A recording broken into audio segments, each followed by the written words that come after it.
The rain had been pounding against my apartment windows for nearly an hour when everything suddenly went wrong. I was standing on a chair, trying to reach the fuse box after half the apartment went dark, when the chair slipped beneath my feet. I crashed onto the floor. Pain shot through my ankle, and for several seconds, I couldn't move. "Great," I muttered, staring at the ceiling. "Just great." My phone was on the kitchen counter, far enough away to make it almost useless. Somehow, I dragged myself across the floor and grabbed it. The first person I called was my girlfriend, Emily. She didn't answer. I called again. Still nothing. Finally, I sent her a message. "I hurt my ankle. Can you please come help me?" I wasn't expecting an immediate rescue. Emily was usually busy with work, and I knew she had plans that evening. I just needed someone to help me get to the couch or call a doctor if things got worse. 5 minutes passed. Then 10. Suddenly, someone knocked hard on my door. I froze. Another knock came. "Who is it?" A familiar female voice answered. "It's me." "Open the door." I recognized it immediately. It was Emily's sister, Sophie. I struggled upright and limped toward the door. When I opened it, Sophie stood there completely soaked from the rain, breathing heavily. Her eyes immediately dropped to my ankle. "Oh my God." "I called Emily," I said, confused. "She sent you?" Sophie shook her head. "No. She didn't send me." She stepped inside and shut the door behind her. "I saw your message." "You did?" Emily showed it to me. I frowned. "Then where is she?" Sophie hesitated. "She couldn't come." Something about the way she said it made my stomach tighten. "Is she okay?" "She is." "Then why didn't she call me?" Sophie looked away. "I don't know."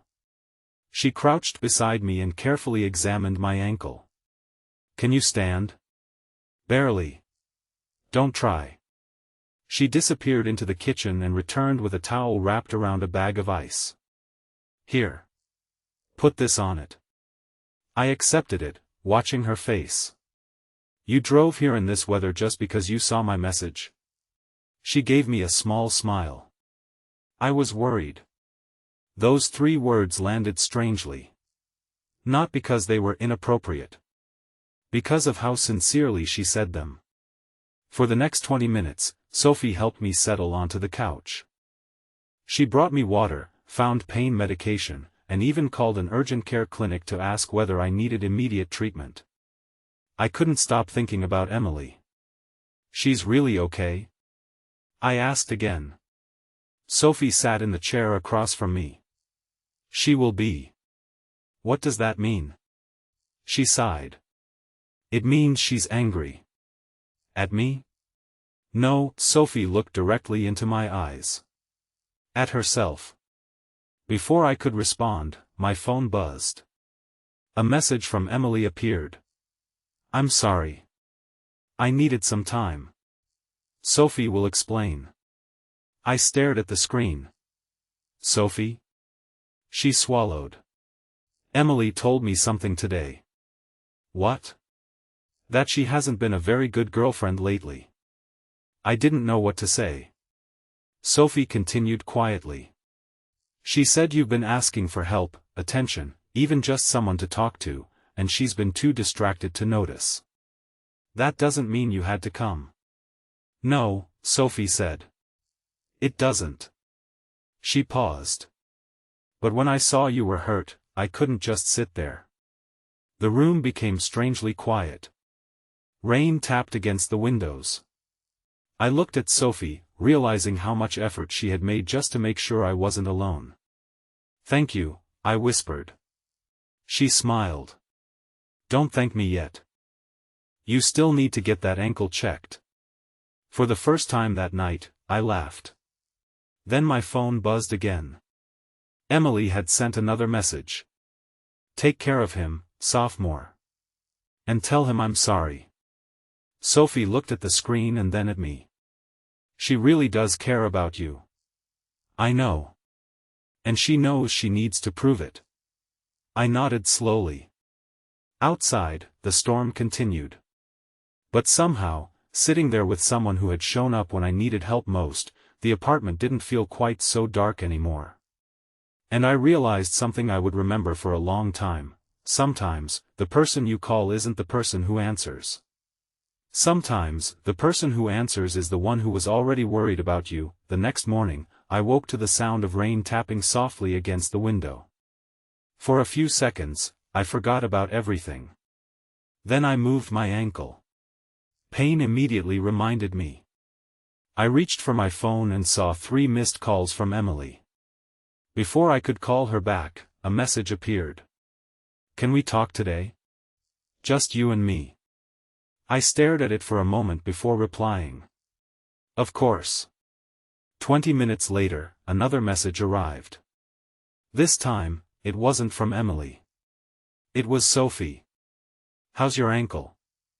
I smiled despite myself. Still attached. Hurts like crazy, though.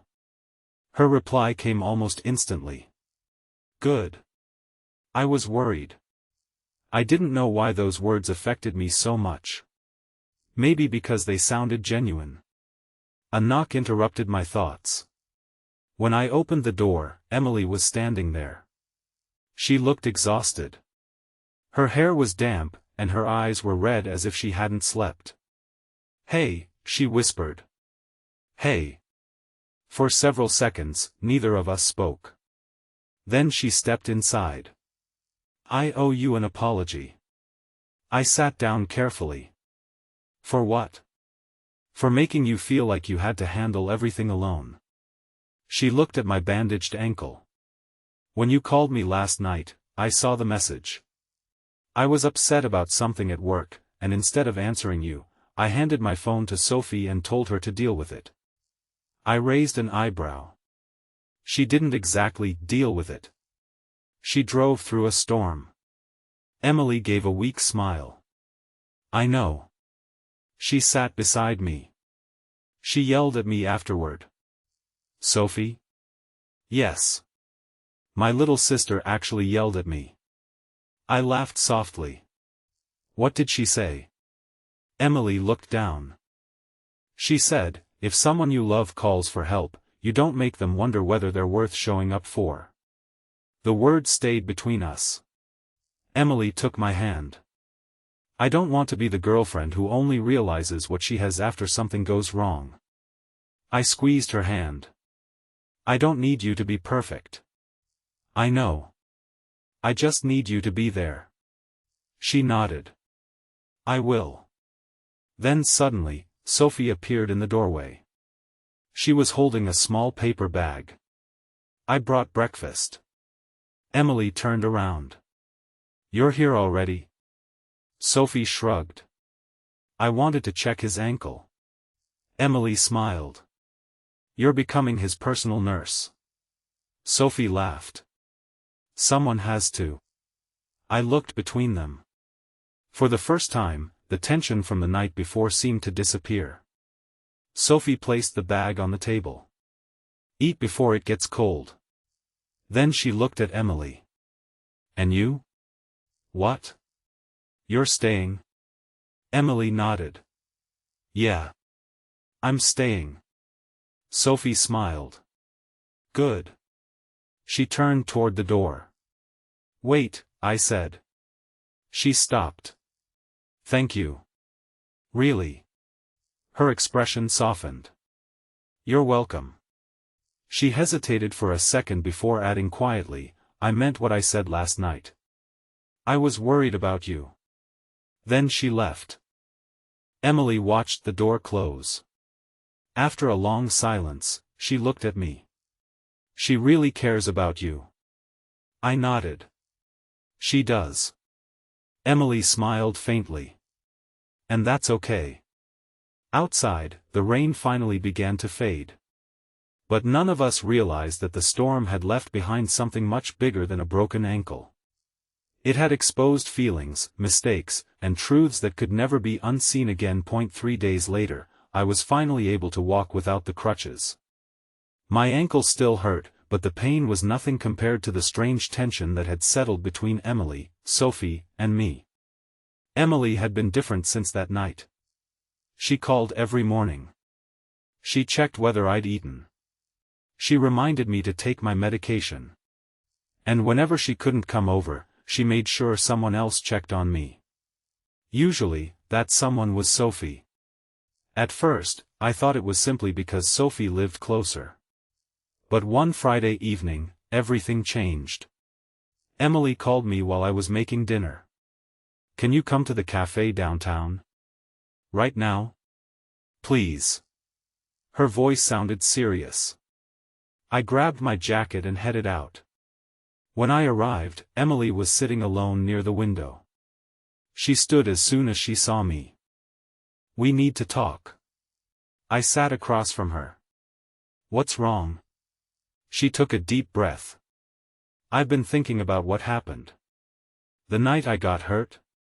"Yes." She stared at the table. I realized something that scared me. "What?" "That my sister showed up for you in a way I should have." I didn't know how to respond. Emily continued. "And instead of being jealous, I started asking myself why." She looked into my eyes. "You didn't do anything wrong. Then why do you look upset?" "Because I almost lost something important without even realizing it." I reached across the table. "Emily," she shook her head. "Let me finish." Her eyes filled with tears. "Sophie has always been the person who takes care of everyone. When our parents divorced, she was the one who stayed strong. When I struggled in college, she was there. And when you called me for help, she immediately went to you." She wiped a tear from her cheek. I realized she isn't competing with me. I waited. She was reminding me what love is supposed to look like. For several seconds, neither of us spoke. Then Emily smiled through her tears. "I want to do better." I squeezed her hand. "You already are." Just then, the cafe door opened. Sophie walked inside. She stopped when she saw us. "Oh. Sorry." Emily stood. "No, come here." Sophie approached slowly. Emily hugged her. Sophie looked shocked. "What is this?" "A thank you." "For what?" "For showing up when I didn't." Sophie pulled back. "You don't have to thank me." "Yes, I do." Emily smiled. "You were right." Sophie looked at me. "About what?" Emily glanced between us.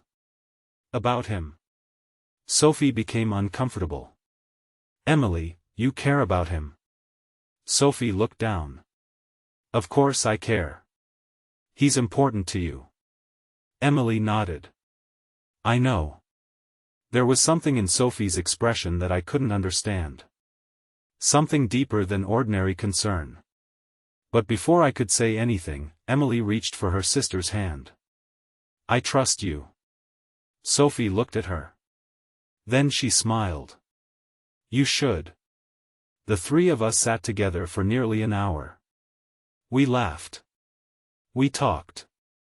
The strange tension slowly disappeared.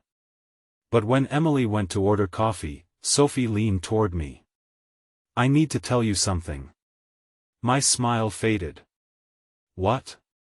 She lowered her voice. "That night, when you called Emily, yes? She didn't just ignore your call." I frowned. "What do you mean?" Sophie glanced toward the counter. She was about to leave the city.